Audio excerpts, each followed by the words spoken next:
Inilah Injil suci menurut Yohanes. Dimuliakanlah Tuhan.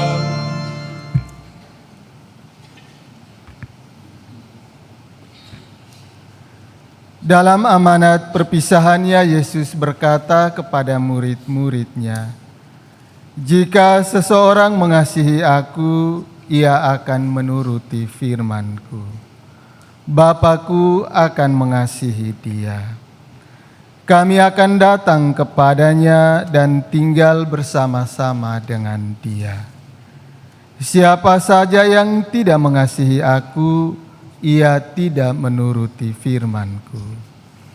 Firman yang kamu dengar itu bukanlah dari Aku, melainkan dari Bapa yang mengutus Aku.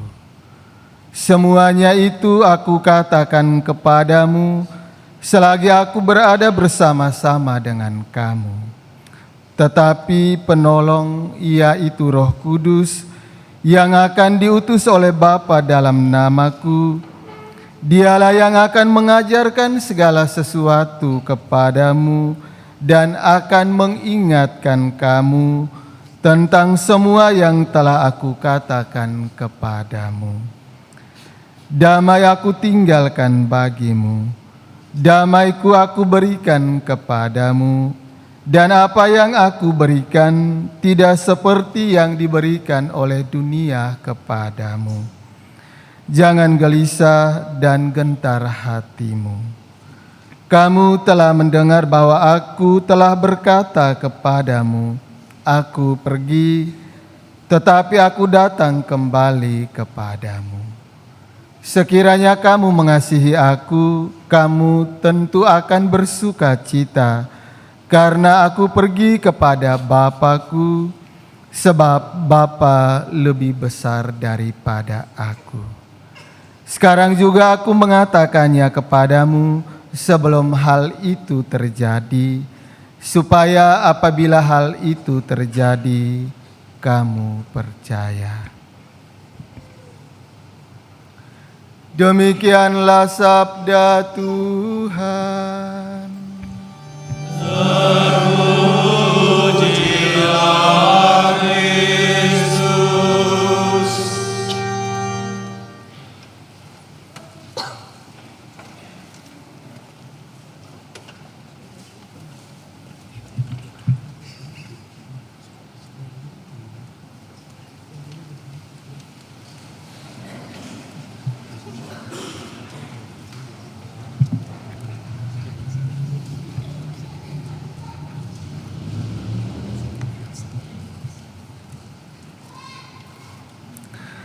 Para suster, oma dan opa, ibu bapa, anak-anak, saudara-saudari, umat beriman yang dikasihi Tuhan, sekali lagi selamat pagi dan selamat hari Minggu untuk kita semua. Semua sehat ya? Tapi jawabannya kayak tidak semangat. Ya. Saya mau bertanya dulu kepada Bapak Ibu yang statusnya sudah menikah. Kebanyakan sudah menikah, yang akan menikah senyum-senyum. Ya. Waktu kanonik itu, tahu toh kanonik Bapak Ibu yang menikah?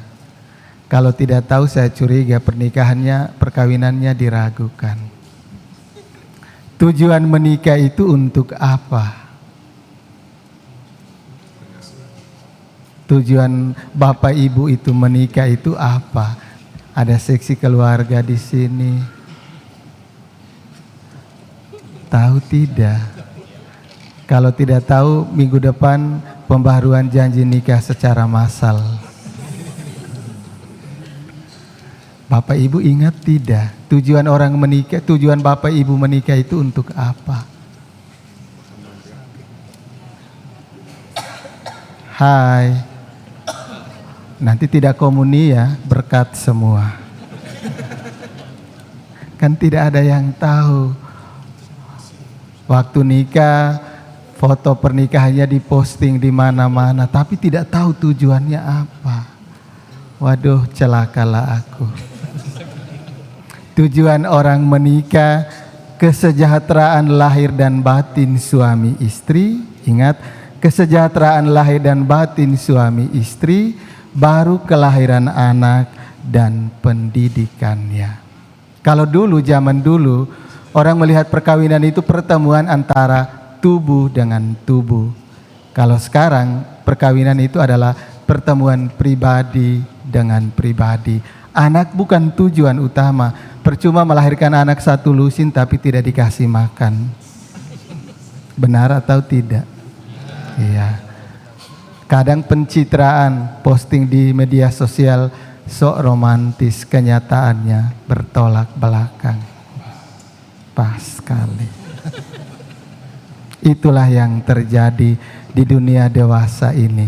Sebagai pertanyaan kedua, sebagai orang Katolik, tujuan kita di akhirat nanti apa? Kalau tidak tahu juga, lebih baik sebuah batu kilangan diikat di leher, tenggelamkan di Batu Bolong sana. Batu Bolong arusnya deras, Pantai Canggu itu gelombang besar ini, apalagi sekarang musim hujan. Tujuan Bapak Ibu di akhirat nanti setelah kehidupan kita di dunia ini berakhir, tujuannya apa? Keselamatan kekal masuk surga. Maka hari ini dalam Injil Yesus bilang, untuk sampai pada tujuan yang sangat mulia itu, ada dua program yang harus kita jalankan selama kita hidup di dunia ini. Mengasihi dan menghadirkan damai. Mengasihi dan menghadirkan damai. Tetapi seringkali kita jatuh dalam dosa, bukan mengasihi tetapi menghadirkan permusuhan. Bukan mengasihi, tetapi seringkali kita lebih menyakiti dan melukai. Bukan menghadirkan damai, tetapi menyebarkan hoax, sehingga terjadilah keributan. Persoalan rumah tangga orang lain, tetangga lebih tahu. Seringkali itu yang terjadi. Tetangga itu tahu baik persoalan rumah tangganya, sehingga dia lupa bahwa di dalam rumah tangganya juga ada kasus. Sibuk mengurus kasus orang lain, lupa bahwa di dalam rumah ada kasus yang harus diselesaikan. Maka seringkali kita lalai, kurang mampu menghadirkan kasih, kurang mampu menghadirkan damai. Maka ada saat di mana kita harus evaluasi. Ada masa prapaskah, ada masa Advent, ada pengakuan dosa, ada rekoleksi, ada retret dan lain sebagainya. Itu saatnya kita untuk mengevaluasi program luar biasa itu, damai dan kasih, agar tujuan kita tercapai di akhirat nanti. Maka kalau Bapak Ibu supaya rumah tangganya bahagia secara kebahagiaan, kesejahteraan lahir dan batin, kelahiran anak dan pendidikannya itu tercapai, maka harus ada program dan yang dijalankan di sepanjang hidup. Begitupun untuk masuk surga, ada program kasih dan damai. Kalau tidak, kita tidak masuk surga. Tuhan memberikan dua program itu karena di akhirat nanti pada waktu penghakiman kita dievaluasi. Sanggup mampu menjalankan itu dengan sepenuh hati atau tidak. Atau sekedar pencitraan atau hanya sekedar formalitas supaya dilihat orang bahwa kita orang Katolik. Maka hari ini Tuhan mengingatkan kita dua program besar, menghadirkan damai dan mengasihi sebagaimana Tuhan mengasihi kita. Mari kita berjuang, semoga lewat ketiga bacaan suci hari ini, juga lewat tubuh dan darah Tuhan yang kita santap pada hari ini, memampukan kita untuk menjadi pribadi yang mampu mengasihi segala kelebihan dan kekurangan sesama, dan mampu menghadirkan damai dalam situasi dan keadaan apapun. Semoga.